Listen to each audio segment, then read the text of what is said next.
Hi, I'm Mark. Welcome back to Foothill Paint Fabrication.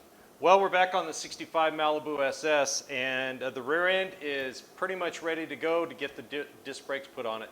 We took care of the front pinion seal leak, I'm pretty sure. We'll talk about that in a second. But I just kind of cleaned up the rear end, got it ready, put some new seals on the end, and just gave it a rattle can black paint job so we can get moving forward on the disc brakes. So let's jump over. I got a little table set up over here. We'll look at everything that comes in the kit, and then what we need to watch out for and the steps to put this thing together right.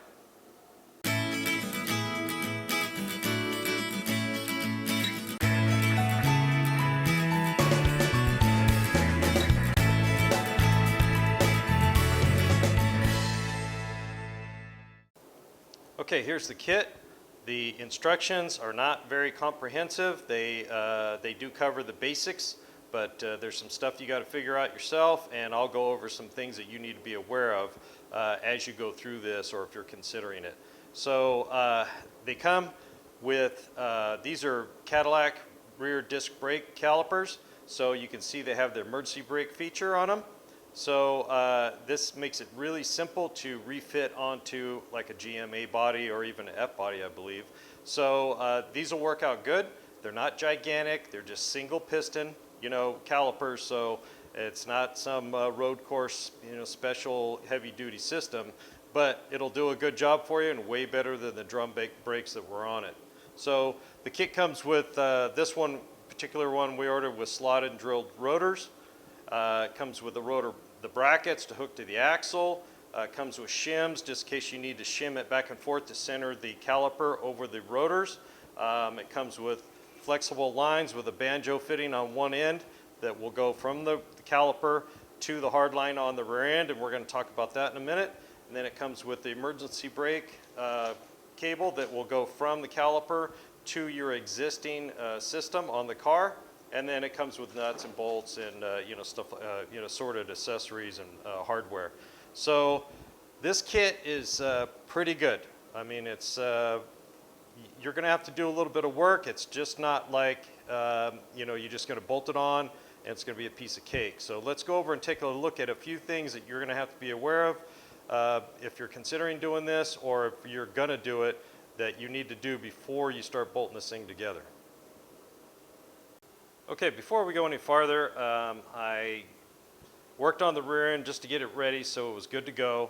As you guys recall, the front pinion seal was leaking, and that was a whole nother thing. But the rear axle seals, I went ahead and pulled the old ones out and pushed new ones in. I checked the axles on the wear surface, looked good. The bearings looked good, so I didn't worry about changing those. But if you're going to do one of these brake conversions, you've got everything off and you slid that axle across that old seal, chances are it may leak when you're done. So just spend the $6 or $8 a seal or whatever they are and pop those old ones out. They're not easy to get out, but get them out and push the new ones in. You'll be glad you did, because you don't want to put the whole thing together and then it starts leaking, because you didn't want to spend an extra $20 in a half hour. So do yourself a favor and change out those rear axle seals. So the pinion was leaking, and here's the pinion seal that was in it, and as you can tell, it looks pretty new. Well, the problem was I think they didn't preload it properly, and frankly, that's not the right seal. The seal is super tall, and from what I understand, as I discussed earlier on the other video, I'm hearing that this would be the one for the 12-bolt truck seal, and then the one for the 12-bolt car seal would be not as deep, and the sealing surface would be farther back. Luckily, and from what I understand, they're only making the truck seal now. So now you have to make a spacer and not drive this in all the way or come up with another solution. When the car was purchased, there was a box of parts in the trunk. There were a lot of parts in the trunk, and one of the boxes had another brand new seal, a crush sleeve, and the new nut, new locking nut. So I checked it out, I mic'd it, and it was considerably shorter than this one, and the sealing surface was more towards the back, the exterior here, not so far in. You guys can see how far in it is. So when the yoke went in, the sealing surface was not touching on the flat part of the pinion yoke, and so it leaked. So, it's just a bad deal. So if you're doing it, be careful of what seal you get and that it's not sitting in too far into the rear end. So when this yoke goes in, it actually seals it. So if you drive it all the way in, chances are it's going to be just on the bevel part of the yoke, and it's not going to seal properly. So I had to pull the carrier out, I had to pull the pinion out, change the crush sleeve, check the bearings, put the new seal in, do the preload, get all that done. So now it's good to go, and it shouldn't leak. It feels good. Put it all back together right, so I'm confident it's not going to leak. But it's just something I had to do, and then like I said, I just gave it a rattle can paint job real quick. But I just want to give you that caveat. If you're changing your seal, be careful of the seals you get. There was only numbers on the bag. That other seal came in, but I'll hold it up here. Hold on, let me grab it real quick. Okay, here's the info on the seal. It's got the web address on there and the part number. I've never heard of that company before, but that seal looked like it was just perfect. So, and I have no idea what application maybe it belongs to a 12 bolt for a 65 Chevelle, I don't know, but it fit perfectly. So just in case you're having trouble finding a seal, check this company out, check that part number out. Okay, there's a couple of things you need to be aware of before you even start reassembling or even planning this brake job for your car. So I have both axles here, and number one is you have to make sure that your wheel studs are long enough for the rims you have. Now remember, the drum brakes are super thin right here where they push up against here, so there's not, it's not pushing the wheel out very far. But these are, a 1/4 inch thick. So that 1/4 inch is going to, rob you of some threads as you're putting your lug nuts on. So you have to measure and make sure that you're going to have enough threads into your wheels for your lug nuts to grab properly so it'll be safe. So make sure you double check that. If you have to, you're going to have to push out all your studs and push in longer ones. And it can be problematic because once you push these out, try to push new ones in, if they're not aftermarket, usually they make the knurl a little bit bigger, so when it pushes into your old axles, they're nice and tight. But I found where if you get like factory ones and try to just put factory longer ones in, the knurl is not any bigger and they're kind of sloppy. You end up having to either tack the stud on the back a little bit to keep it tight, or you have to get aftermarket ones that got a little bit bigger knurl so they tighten up into your axles. So you want to make sure that your lug nut studs are long enough for the rims you're using. The next thing you need to worry about is this hub right here centers on the hub on the rotor. But the problem is, I don't know if you guys can see, that's not sitting down all the way. It's almost all the way down, but it's not, it's binding. And the last thing you want to do is put the rotor on and then tighten up your wheel just to force it on there. You'll never get that back off. You'll be in there with a hammer or a slide hammer or something trying to get it back off, which is not, something you want to do. The drum, when it sits on here all those years jiggling around, because they do jiggle around a little bit, it actually put a lip on here. So you're going to have to kind of file or clean that lip off. Now this is the axle for the right side. The axle for the left side, it won't even sit down hardly at all. Find the right holes here. There we go. Now you see that right there? I can put my pinky in there easily. It will not go on. And that's because these hubs are not the right size. So if I look at this, I don't know if you guys can see that. I can't get a good angle on it. But that thing has a pretty good little lip right there, so that needs to be cleaned up. So you really don't want to, go grinding on this. This kind of helps center the rotor on your axle. The wheel studs do fit very snugly on these holes, so it's not like a huge deal, but you're gonna have to try to clean this hub up a little bit. And this is rusty and dirty, so I'm gonna get some emery cloth on there, and then possibly I'll get the burr tool out and I'll just go along where I can see that little lip sticking up, and I'll carefully clean that up, and then we'll get it till they fit on these rotors. But it's something you're gonna have to worry about. So it's wheel stud length and getting this hub to fit inside the rotor. Okay, I just got it on the rack where the rear end is. I put tape over the axle end since we're going to be throwing some dust around here. The first thing I'm going to do is just take the porting tool and with a wire wheel on it, just to clean all the rust up and see where we're at.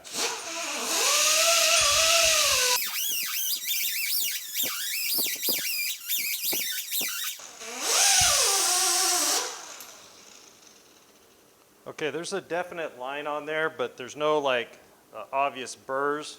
So we're gonna have to get a little more aggressive. I'm gonna get the rotor, one of the rotors over here and keep test fitting it. But I'm definitely gonna have to do some grinding on this somehow. I think maybe a burr tool. I don't think I can sand that off. I'll probably just take a burr tool and go all the way around it and see if we can get it to fit.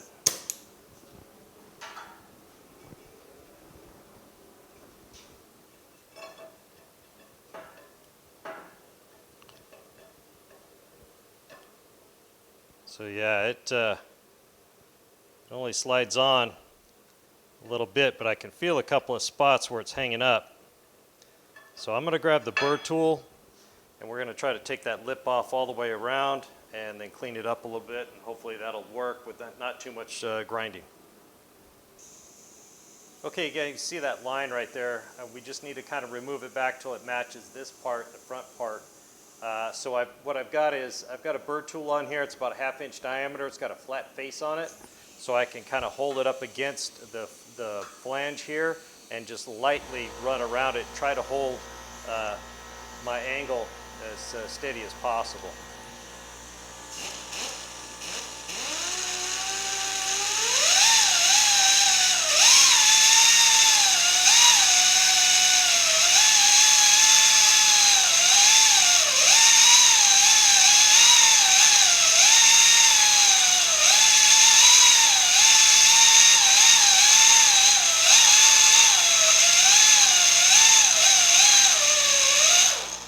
So I can see it's just starting to hit here, and its lip is almost gone.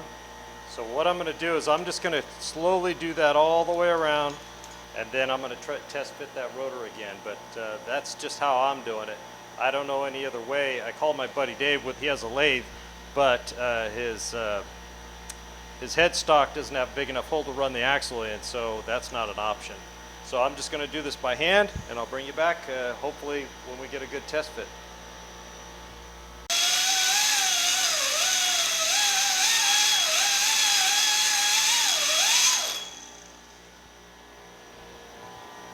Okay, let's test fit this thing. Cross your fingers.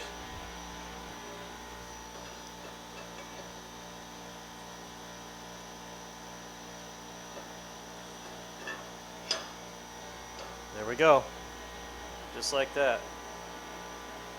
So that worked pretty good. Now we have to see if the studs are sticking out far enough for these the rims that are on this car.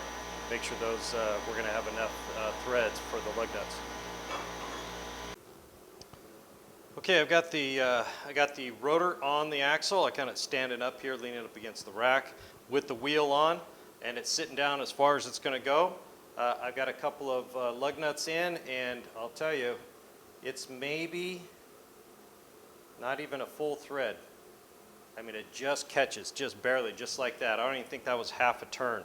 So these wheel studs are too short. So we have to stop. I have to source some longer studs, hopefully aftermarket ones that the knurl's going to be a little bit bigger. Last thing I want to do is drill out the axles and put a larger stud in.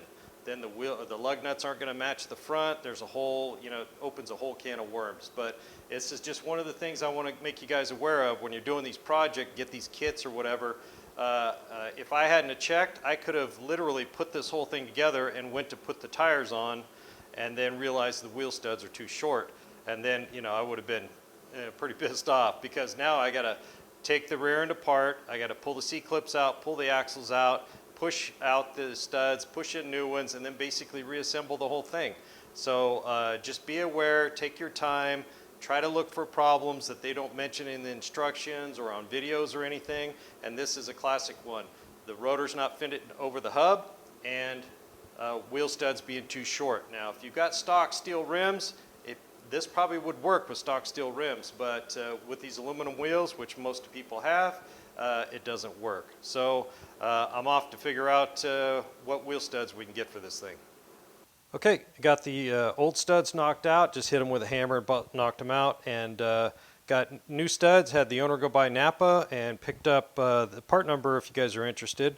This is a 7/16 20 threads per inch, just like it was on there, but they're 1 3/4 inch long, where the others were at least a 1/2 inch or more shorter.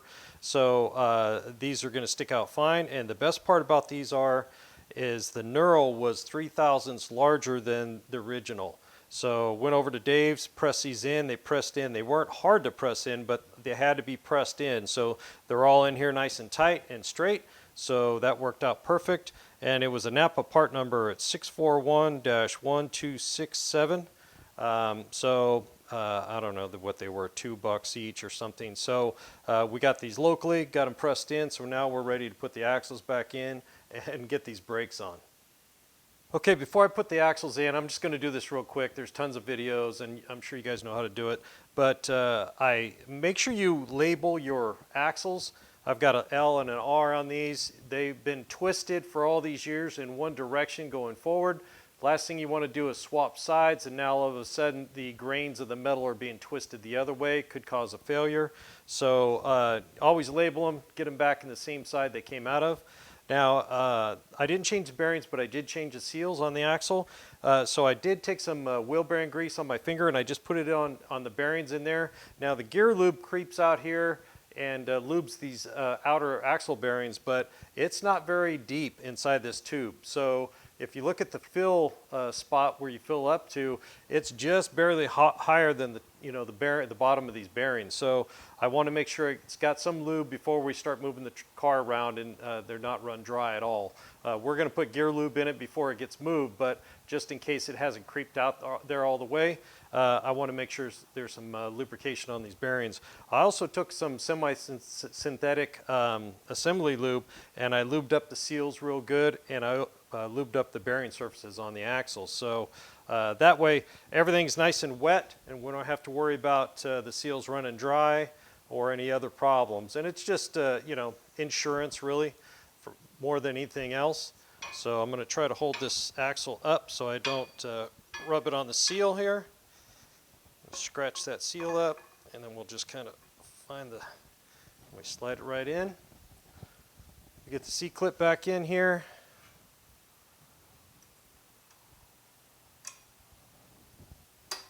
Just like that. I'm going to go ahead and do the other side. We'll get the retaining pin back in between the spider gears and get the bolt in, get that tightened up, and I'll get the cover on, and then we can get some brakes on this thing. Okay, I got the axles back in, the cover's back on, the rear end's all buttoned up.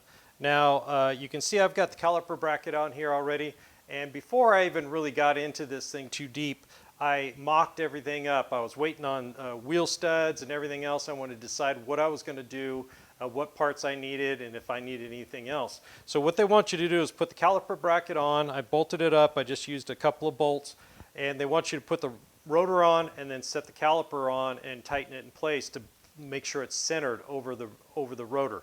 Now, and so they give you shims to do that. So if your rotor is sitting in too far inboard, then you have to actually shim this plate inboard a little bit more. And they give you, this is a 1/4 inch shim, they give you some thinner ones as well to do that. Now, I don't need to do this and and I found that out when I was doing the mock-up. So they give you this little flange plate, and that goes on this side of the axle, and you notice I don't have it in there, and it's not painted. And that's because I figured out that I don't need any shims, and this is less than 1/8 of an inch thick. So to make this stronger, now this flange on the tube here is at least a 1/4 inch thick, and this is about a 1/4 inch thick. So what I'm going to do is, instead of using this little tiny thin one, I'm going to use this big thick one, and I'll put it right there and run the bolts through it, so it'll be sandwiched between. There'll be, there's a lot of thickness here, so this thing ain't going anywhere. Now, if you use this, and I vary off the instructions frequently because they're kits, they're designed to fit many different vehicles, and I just use my best judgment. This last hole here doesn't do anything. It just sits down there. This bracket only bolts onto 3 sides, just like this right here. So there's really no use to have it going all the way around, and I prefer to use the thicker, the shim over here on this side, and it just gives me that much more thickness, and I think it's going to be that much more stronger. It's not going to interfere with the rotor in any way. It's not going to interfere with the caliper. It's not going to interfere with anything. It's just a little bit more weight and a little more strength right here where this torsion is putting on the bracket. So that was my decision. You guys use your best judgment. Follow the instructions explicitly if it makes you feel better. But in this case, I've decided to go this route because I think it's just going to be stronger. Okay, let's go ahead and get this on permanently. All the test fitting and all the other stuff is done.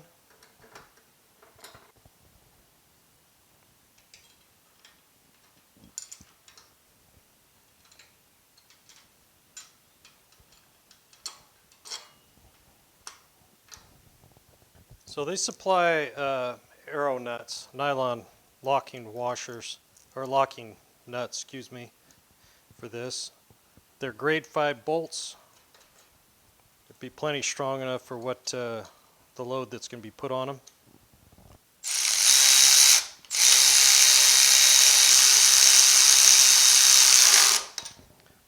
All right, I'm going to get all these tightened up real nice, and then we'll move forward to getting the caliper on here and the brake lines. Okay, a couple of things I want to show you on these rear calipers. First thing you want to do is take the spring off that holds the emergency brake arm back up in the retracted position. It'll just make your life a lot easier. You can put it back on later once you, if I can get that off there, once you have the caliper installed and everything where you want it. Now you can actually rotate this down, and what it'll do, it'll push the piston out. And that's how the emergency brake works right there. And the reason you want to do that is because they supply this little clip, and this clip is, there's a groove right here. I don't know if you guys can see that. There's a groove right there, and this has to go in that groove, and then it clips onto your pad. Now, with this pulled all the way back and pushed in, it's really hard to get to that groove. The seal is right there. You could cut it. So it's better to, kind of pop that out and get that in place, and then once it's all clipped together, then you can, back that off, put the spring back on. There's one other thing I noticed on this one. I don't know about the other one, but you see these notches in the piston right here. Well, on the back of the pad, there's a little stud right here sticking out. Now, this, I actually had to rotate this piston a little bit so that stud would fall down inside that like it's supposed to. It was actually misaligned, and the stud was sitting on one of the tops right here. So that's something to be aware of. Make sure, I'll put this together here. We'll flip it over if you guys can get a view of that. Let me see if I can get that in there. I don't know if you guys can see that or not. Not much light in there. But that stud actually sits down inside that little recess. So if it's not, then the brake pad is going to be cocked off to one side or tilted, and that's not good.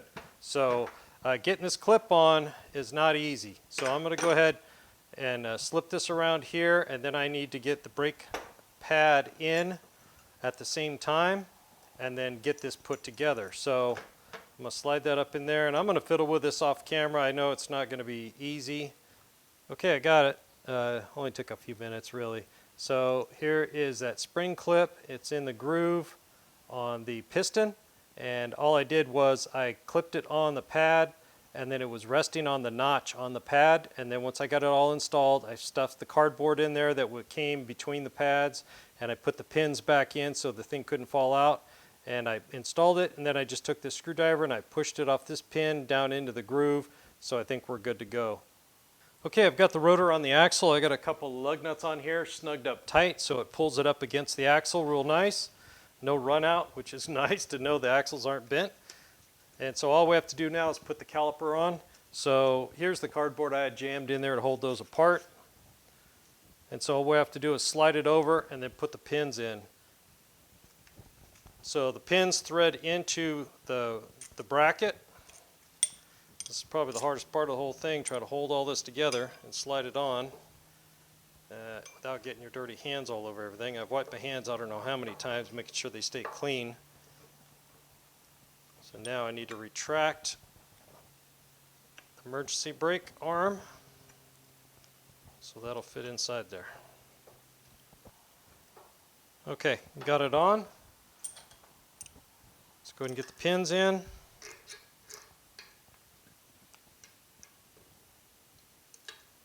Get this all nice and tightened up. Couple of smacks with a dead blow hammer. Those are good and tight.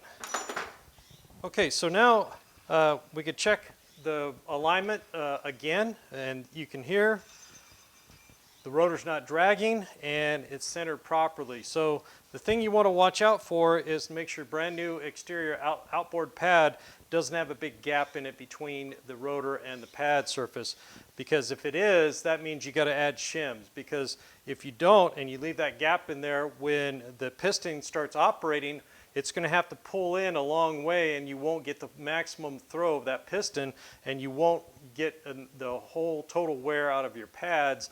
And then if it doesn't, and the piston bottoms out before it actually gets to the brake wear indicator here, your brakes in the rear will stop working before that indicator starts squealing. So I've got a 1/16 between the rotor and the pad, and it's working perfectly.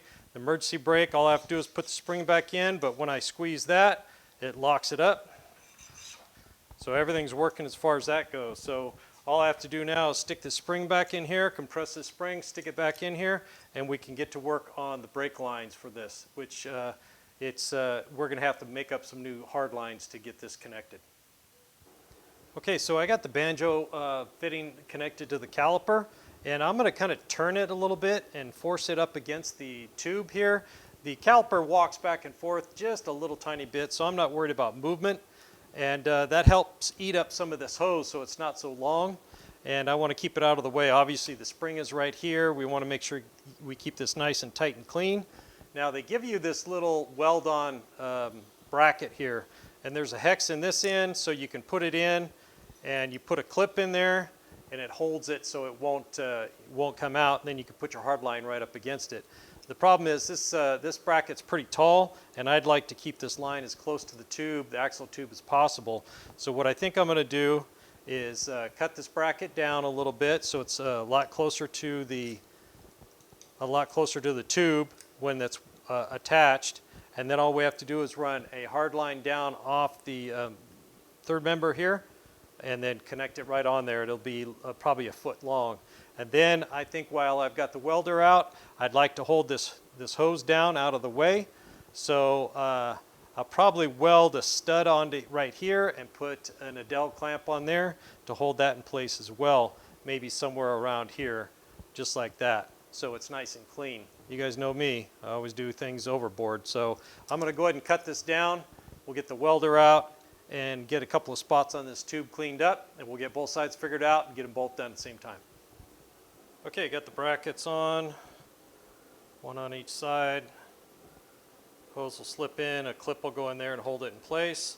I also welded on a couple little 1/4-20 bolts right here on each end, and we'll run a little Adele clamp or something on there to hold that hose in the right position. So I had to kind of figure this out because the shock will come right up through here at an angle. It'll clear this, but I wanted to loop the hose back around this way so it wasn't rubbing up against the tube here, but this caliper is really not going to move that much. So the Adele clamp will help hold that away, and plus routing it like that will keep it away from the shock, the spring, and the frame as it goes up and down. So I think this is the best choice, at least in this case. So let me spray some paint on these real quick and we'll get these things bolted up. Okay, I got the flex hoses attached. Down here I got the clip on, and over here you can see I got the clamp, and it's tightened up with the banjo fitting, so everything's good to go. We should have no problem with clearance right here with the shock or the springs or the frame or anything. So we're good to go there. Now all we have to do is connect from the flex line that goes up to the chassis, the block right here, from there to here. And I wanted to just cut down the original ones and reuse those if possible. And it kind of would have worked out, except these things are just beat to hell. I mean, they're dense and flat, and they won't make a good ferrule. so I don't want to even risk it. So we're just going to make new lines from here to here on both sides. So let me grab some tubing and get to bending. Okay, the next thing to do would be to put the emergency brake cables on and attach them to the arm and install the clip. Now in the instructions, it looks like they have the spring installed that pushes this back. There's just no way you're going to get this clip in with that spring in the way. You need to put it in, then put the spring over the top of the cable, and then put it in, and then slide the cable up through the spring and then attach it. The problem here is the shoulder that they've made on here, from the groove to the back here where it would push up against the bracket right here, it was only 100 thousandths. Well, the material they used is 1/8 inch, so it's 125. And also I checked on the car for the other end. The other end's identical, and the car is 1/8 inch steel as well. So when you slide this through, not enough material comes through to get the clip on, because the groove for the clip isn't protruding through the material. It's missing 25 thousandths. So I measured them out, calculated them out. It was either find thinner clips or machine that back. Well, Dave has a lathe, so I talked to him. So we chucked it up in the lathe, and he turned that shoulder back right here until we had 1/8 inch. So now I can actually install them on the car and on these brackets. All I have to do is just drive that clip in there, and we're good to go.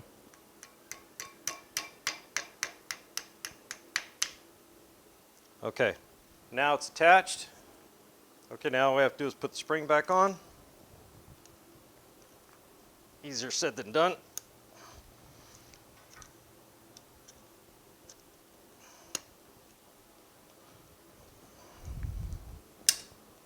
There we go.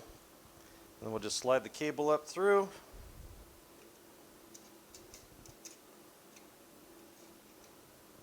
And it drops down in the notch. So that's all done. That is just a machining problem they screwed up on, and you're going to have to deal with it. Just check your kit, no matter which one you buy from whoever, and make sure all these parts fit. You're going to have to make some adjustments. Okay, the rear end is ready to go back in.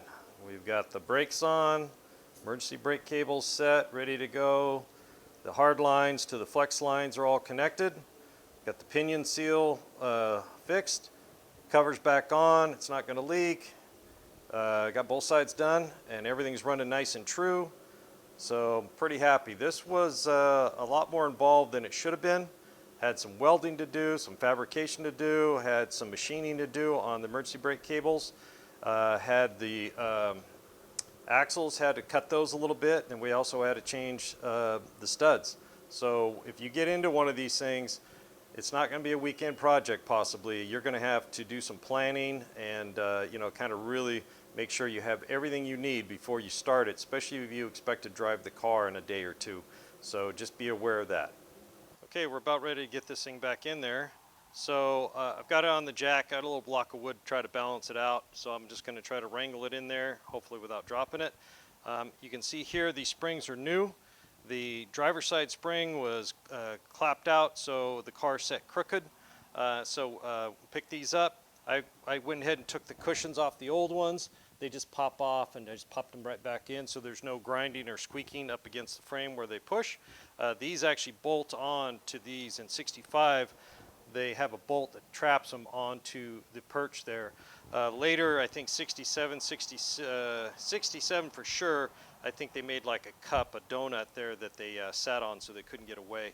But so we're about ready. I can't put the springs on until I get the rear end in position. It just won't clear, and I don't want to try to wrestle them. So I'm just going to set the camera down. We'll just time lapse through this real quick, and then we'll take a look at it.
Okay, got everything tightened up. Everything is secured, and I checked for clearances on everything, and it looks good. The shocks are going to clear my brake line here. The springs are going to clear. The springs are in the pockets correctly.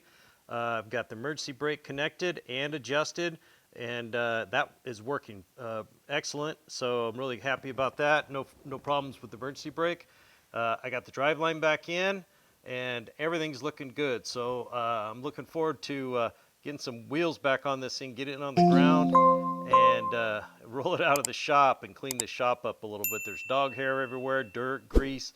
I really need to clean this up. It's starting to drive me crazy. But the next step here, all I need to do is put some gear oil in the rear end, gear oil in the transmission, and pretty much the running gear is ready to go except for bleeding the brakes, but we'll have to do that later. So that pretty much wraps up this disc brake conversion on this car. We got the rears on, a lot more involved than the fronts, I'll tell you that much. So, but I'm happy to get it done. Okay guys, that pretty much wraps up this project, getting the rear disc brake conversion on this Chevelle. Now, it was a lot more involved than I had imagined, and I had watched some videos and some tutorials on it, and they kind of gloss over a lot of stuff. So I wanted to go a little more in depth on this, you know, to make sure if you guys are doing it, you happen to see this video before you do it, maybe it's going to save you a few headaches and help you figure a few things out along the way. And, you know, that's the way these kits are. They're not perfect. You know, even the most expensive ones probably have a few little things here and there that you're going to have to tweak or adjust or modify. So, you know, that's the way it is sometimes. But we got the drum brakes off, got the pinion seal taken care of, I hope. And we got the brand new rotors and calipers and everything on the rear end. So this car is going to stop on a dime. Thanks for joining me here at Foothill Paint and Fabrication. Don't forget to hit the like and subscribe button if you haven't already. Come on guys, hit that subscribe button if you're watching this and give me a thumbs up. It really helps promote the channel. And mash that bell icon so you get notifications every time I release a new video. We'll see you on the next one.